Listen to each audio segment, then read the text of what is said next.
We are in chapter 6, where we are discussing transformation of stresses and strains, failure theories, and thin-walled pressure vessels. This is the third session in chapter 6 and the 45th session overall. Here we'll discuss more examples on transformation of stresses in two dimensions. We have reached chapter 6 now. These are the sessions covered in the first 4 chapters. These are the sessions covered in Shear. We are now dealing with transformation of stresses and strains. Within transformation of stresses, in the first 2 sessions, we dealt with formulation and Mohr's circle in 2 dimensions. In this session, we look at more examples involving transformation of stresses in 2 dimensions. Here we obtain the direction and magnitude of the principal stress and the maximum and minimum shear stress. An element is given with the stresses acting on it as shown. We'll find out the direction and magnitude using both formula and Mohr circle. We obtained this formula earlier for the direction of the principal planes. Based on the conventions we are following for formula, these are the stresses acting. Substituting the values, we get tan 2 theta is minus 2.25, from which we get two values of theta, 90 degrees apart. We earlier obtained this expression for principal stresses magnitude. With plus sign, we get this value, and with negative sign, we get this value. This was the expression for tau max and minimum. Substituting appropriate values of sigma y, sigma x, and tau xy, we get tau max and minimum. The direction of the maximum and minimum shear stress planes are given using this expression. Substituting values, we get tan 2 theta is 0.44, from which we get two values of theta 90 degrees apart. We now solve the problem using Mohr circle. Based on our convention, tau xy here is positive. This is the value of the center, and we have plotted the center. Values here are 130 and 90.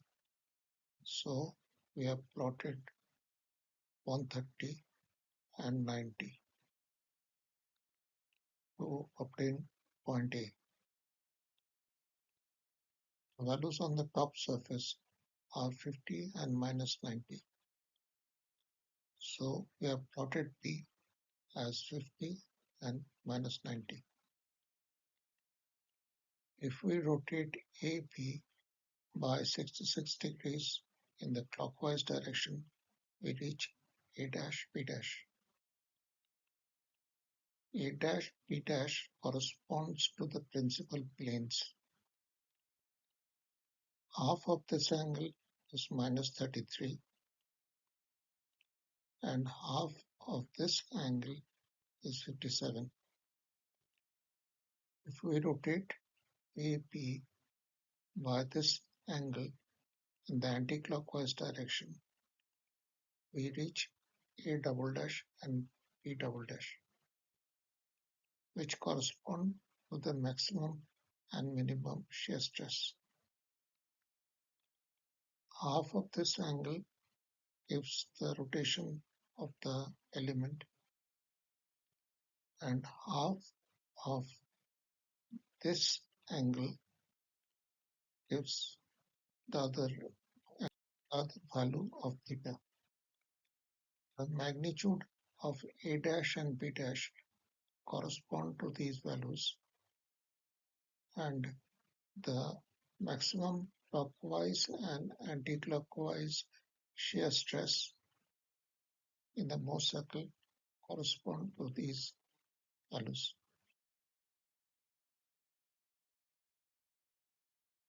After the rotation of this element by 33 degrees in the clockwise direction and 11.97 degrees in the anti-clockwise direction are shown. The stress here is 188.5 and the minimum principal stress is minus 8.5. At A double dash, the normal stress is 90 and the clockwise shear stress is 98.5. At B double dash, we have anti-clockwise shear stress of 98.5. Here we deal with superposition of stresses. At a given point, there are two different combination of stresses acting. So this is one combination and this is the other. The two are not aligned, as you can see. We need to find out the magnitude and direction of principal stresses and the magnitude and direction of maximum and minimum shear stress at that point. To start with, we need to align these two elements.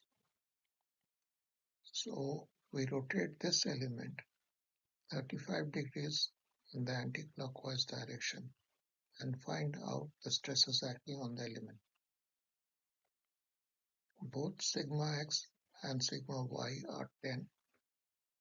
The shear stress is acting clockwise, so it is taken as negative. This is the expression of sigma x dash, and substituting the values, and with 2 theta as 70, we get sigma x dash. This is the expression of tau x dash y dash, and again substituting the values, and with 2 theta 70, we get tau x dash y dash. Similarly, we get sigma y dash. So we have drawn this rotated element with the stresses we have obtained. So this is sigma y dash, this is sigma x dash, and this is tau x dash y dash. These stresses can be superimposed, so we can add them together. So we get the stresses at that point as given by this element. 90 minus 65.18 is this value, and 70 minus 27.35 is this value.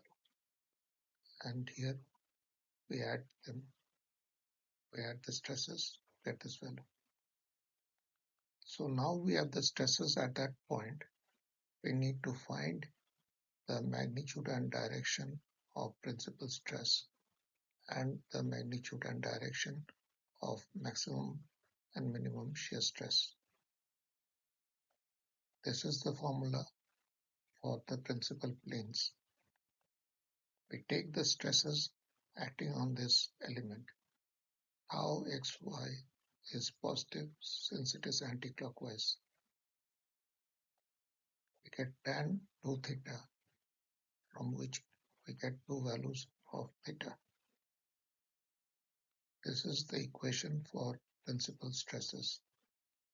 Substituting these values with the plus sign, we get this value, and with the minus sign, we get this value. This is the formula for tau maximum minimum.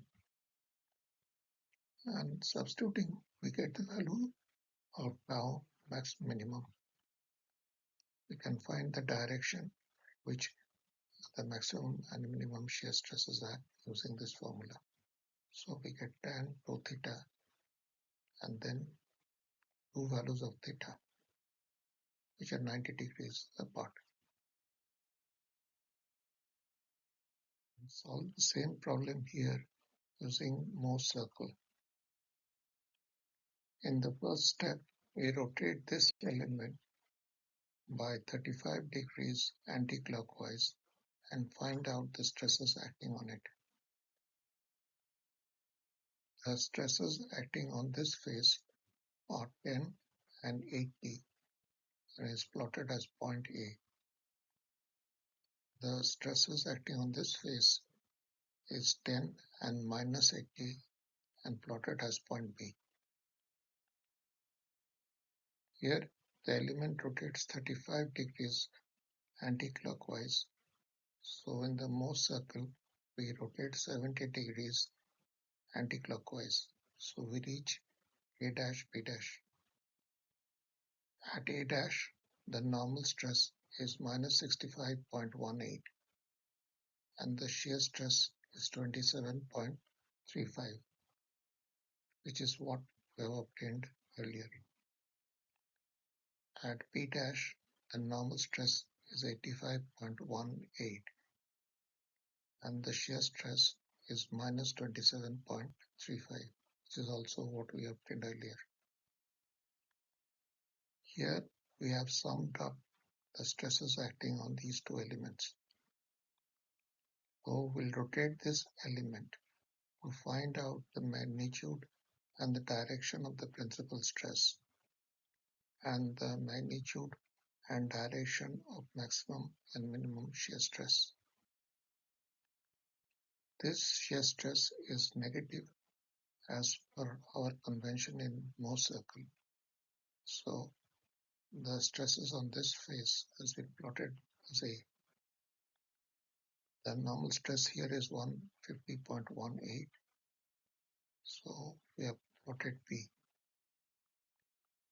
We find that if we rotate 34.23 degrees, then we reach A dash. This is in the clockwise direction. So here we have the element with the element rotated 17.11 degree in the clockwise direction. The normal stress at A dash is 11.7, which we also found earlier. And the normal stress at B dash is 163.3, which again we also found earlier. The other angle corresponding to principal stress direction is half of this angle, which taken in the anti-clockwise direction, as was obtained earlier. If we rotate AP by 55.76 degrees, we reach A double dash. So the element has to be rotated 27.88 degrees in the anti-clockwise direction, as shown here. At A double dash, the shear stress is 75.814 and is anti-clockwise, as shown in this diagram. The normal stress at A double dash, B double dash is 87.5. To find the other angle corresponding to maximum and minimum shear stress, we can take this angle in the clockwise direction and divide it by half. In this problem, sigma x is known and we need to find out sigma y and tau xy. We are told that at 35 degrees anti-clockwise rotation, sigma x becomes 45 MPa and at 58 degrees anti-clockwise rotation, sigma x becomes minus 20 MPa. Sigma x dash is given by this expression. We have been given two values of sigma x dash at two different equations, so two different thetas. So we can form two equations from which we can find the two unknowns sigma y and tau xy. Now for this case, sigma x dash is 45 and 2 theta is 70 degrees. For this case, sigma x dash is minus 20 and 2 theta is 116 degrees. So we get these two equations by substituting the values in this equation. So here we have two simultaneous equations in terms of sigma y and tau xy.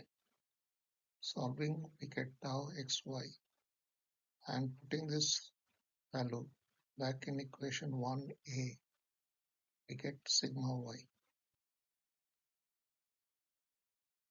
Here we have an element with sigma x and tau xy known, but we do not know sigma y. One of the principal stresses is given. We need to find out the magnitude of the other principal stress and the direction of the principal stress along with sigma y. Now these two stresses in the right hand face of the element can be plotted, and here is plotted as point A.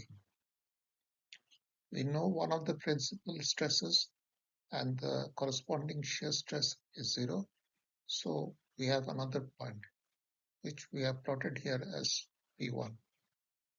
So now we have 2 points in the Mohr circle. At this stage, we do not know the center of the Mohr circle. However, we do know that the distance of the center from A and the distance of the center from P1 will be the same, which is equal to the radius of the Mohr circle. So A, the center, and P1 would form an isosceles triangle. We join A to P1 by a straight line. We then bisect this straight line, and where the bisector cuts the normal stress axis gives us the center of the circle. The bisector of AP1 would be perpendicular to AP1. With the center of the circle known and OA as radius known, we can draw the whole Mohr circle. The magnitude of the other principal stress is found to be minus 104 MPa. We find that if we rotate OA by 37.9 degrees, we reach OP2. The rotation is clockwise.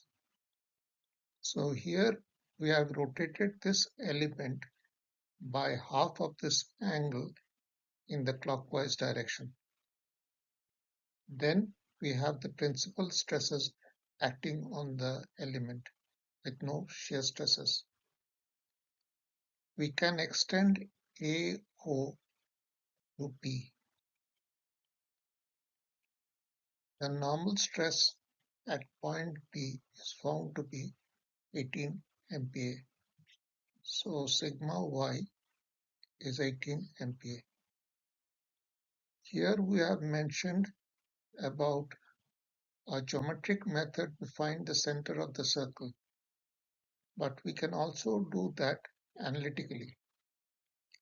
Given that we know the ordinates of 2 points A and P1, we can find the equation of the line AP1.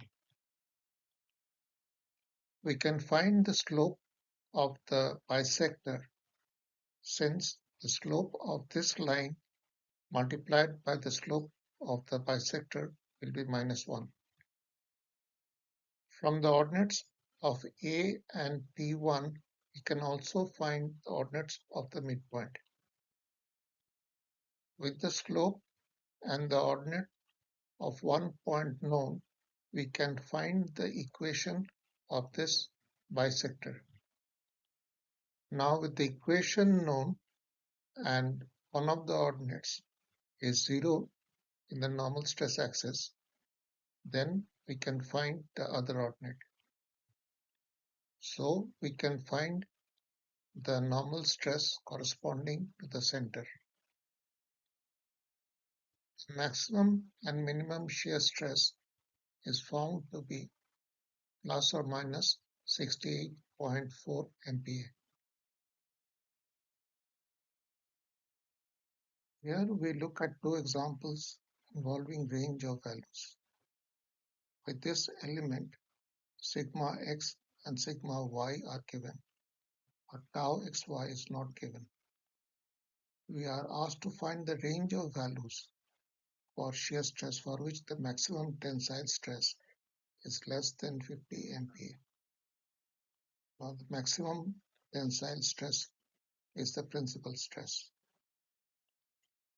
Since sigma x and sigma y are given, we can find the center of the Mohr circle. We plot another point with 50 MPa normal stress and 0 shear stress.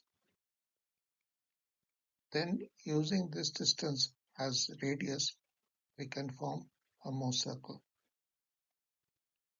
This Mohr circle, we can see that the maximum and minimum shear stress is plus and minus 75 MPa. So the range of values of tau xy will be between 75 MPa and minus 75 MPa. This can be seen by considering a maximum tau of 80 MPa. For example, if maximum tau is 80 MPa, then the radius of the circle be 80, and as such, the maximum tensile stress will be greater than 50. Here we have another problem where sigma x and tau xy are given. We are also given the maximum in-plane shear stress, and we are asked to find the range of values for sigma y. Since sigma x and tau xy are given, we can plot the point A. Maximum in-plane shear stress is 25 MPa. So the radius of the Mohr circle is to be 25 MPa. With the length of 25 MPa, we draw two arcs that cross the normal stress axis. The points where they cross are the center of two Mohr circles. We now know the center and the radius of these two Mohr circles and can draw these two Mohr circles. We get the normal stress at the centers as 45 and 75 MPa.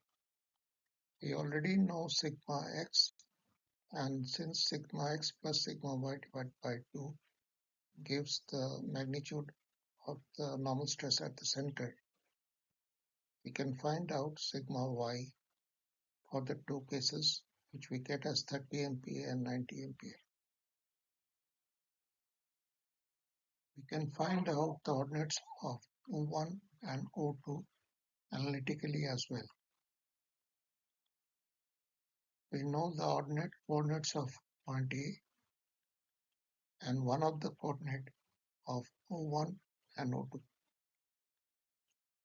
We know the distance between A and O1 and A and O2. So we can form an equation involving distance between these 2 points or these 2 points and find out the other coordinate of O1 and O2.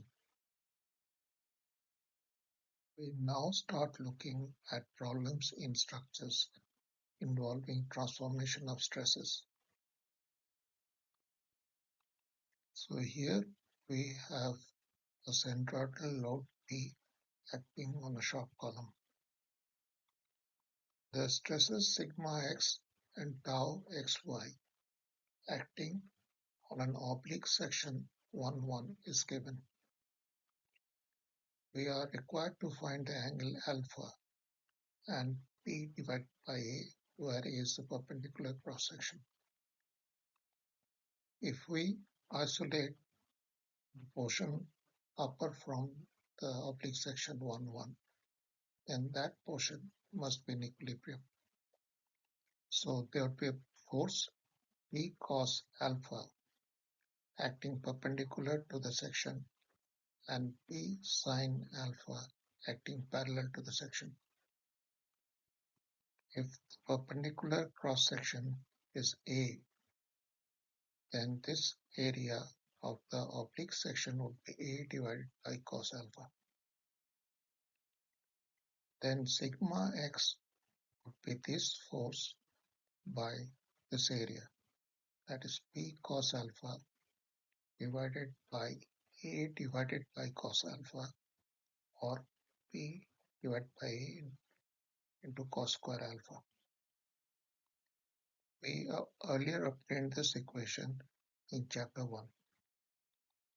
Tau xy is P sin alpha divided by A divided by cos alpha, or P divided by cos alpha sin alpha.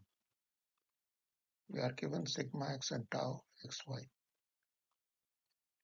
So we get these two equations, and dividing equation 1 by equation 2, P divided by A cancels out and we get 1 divided by tan alpha, from which we get tan alpha.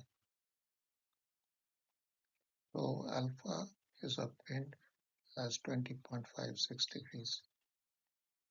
Substituting alpha in this equation 1, we get P divided by A. We'll look into two more problems involving structures. These type of problems will be more thoroughly treated in the next chapter. Typically, with these type of problems, we have a structure, the loads applied with known. We then need to find out the stresses at an element, like an element shown here, due to the loads acting on the structure. Once we have the stresses acting on an element, we need to find out the principal planes and the magnitude of the principal stresses. Also, we need to find out the maximum and minimum shear stress magnitude, along with the direction of the planes of maximum and minimum shear stress. So here we have a bar which is subjected to torque and these two transverse loads. Let the perpendicular section at the element be section AA. Then section AA is subjected to a torque and a moment. Since these two transverse forces are equal and opposite, the section will not be subjected to any shear force. The bar is separated in this diagram at section AA, and the direction of the torque on this part of the section will be the same as this direction. This diagram is of this element with the stresses shown. The direction of shear stresses at the top of the element will be the same as the direction of the torque. The bending moment is positive and will cause compressive stresses in this element. So compressive stresses are shown here. The magnitude of the stresses can be found out using the torsion formula and the flexure formula. This is the torque applied. The radius of this bar is 20 millimeter. So we find out tau xy. We determine the moment and we find out sigma x. So now we have the element with the stresses acting on it. The magnitude of the principal stresses are given by this formula. Sigma y here is 0. Sigma x is a compressive stress and tau xy is negative. Substituting, we get sigma 1 and sigma 2. With the plus sign in this formula, we get sigma 1 as 11.27 MPa, and with the minus sign, we get sigma as minus 202.2 MPa. We can find the direction of the principal planes using this formula. Substituting the values, we get tan 2 theta 0.5, which is satisfied by these two different angles. Maximum and minimum shear stress is given by this formula, and substituting the values, we get the maximum and minimum shear stress.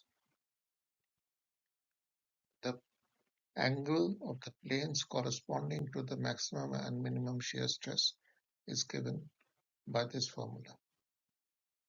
Substituting values, we get tan 2 theta is equal to minus 2, from which we get two values of theta 90 degrees apart. After we have obtained the stresses acting on this element, the rest of the problem can also be solved using Mohr circle. The stresses acting on this right hand face is minus 190.96 and the shear stress is 47.74, and the stresses acting on this top face is 0 and minus 44.74. So we plot the points A and B. From these 2 points we can find the center of the Mohr circle and we can draw the whole Mohr circle. We find that if we rotate AB by 26.56 degrees in the anti-clockwise direction, then we reach A dash B dash, which corresponds to the principal stresses. From the Mohr circle, we find the principal stresses at A dash and B dash to be the same as earlier calculated using the formula. Also, this value is the half of this angle, and this value is the half of this angle. The magnitude of the maximum clockwise and anti-clockwise shear stress obtained from the Mohr circle is 106.74, which is the same as what we determined earlier. If we rotate AB in the clockwise direction by this angle, then we reach A double dash B double dash. This angle is half of this value. and this angle is half of this angle. This problem is similar to the last problem where we have loads acting on a structure and we are required to find out the stresses acting in an element at point A. We are also required to find out the principal stresses and their direction at point A, and also the maximum and minimum shear stress and their direction at point A. So here we have a cylinder with an attached arm and the force is applied to the attached arm. We add in this diagram two equal and opposite forces as shown. So figure 1c is statically equivalent to figure 1b. These two forces form torque and this is a shear force. We add two other equal and opposite forces here. These forces are at a section perpendicular to the axis and passing through point A. Here all we have done is added two equal and opposite forces. So figure 1D is statically equivalent to figure 1C. So we can say that we have a torque, a moment, and a shear force acting on the structure as shown in figure 1E. Figure 1E statically equivalent to figure 1B. We can find the magnitude of the moment, the torque, and the shear force. So the magnitude of the moment is 16 into 400, that is 6400 Newton meter. The magnitude of the torque is 16 into 300, that is 4800 Newton meter. And the magnitude of the shear force is 16 kilonewton. The loads applied to the cylindrical portion are shown in this diagram. Let us consider a section perpendicular to the axis and passing through the point A. Two portions are shown in this diagram. The element at A is shown here. This is the direction of the torque acting in the cylinder. So the direction of the torque in the bottom portion will be the same. So the stress in the element A on the top portion will be as per this direction. Alternately, we can consider the element A in the top portion. So this diagram is also of this top portion. The direction of the torque in the top portion will be opposite to the direction of the torque shown here. Direction of stress in the element will be the same as the direction of the torque. In this case, we are giving the shear stress on the top surface of the element, and in this case, we are giving the shear stress of the bottom surface of the element. Both methods can be used. To obtain the magnitude of the shear stress, we use the formula PR divided by J. We are dealing with a hollow cylinder here of outer radius 55 and inner radius 45. So J is given by this expression. We earlier found the torque acting. So we obtain the shear stress, that is the magnitude of the stresses in this element.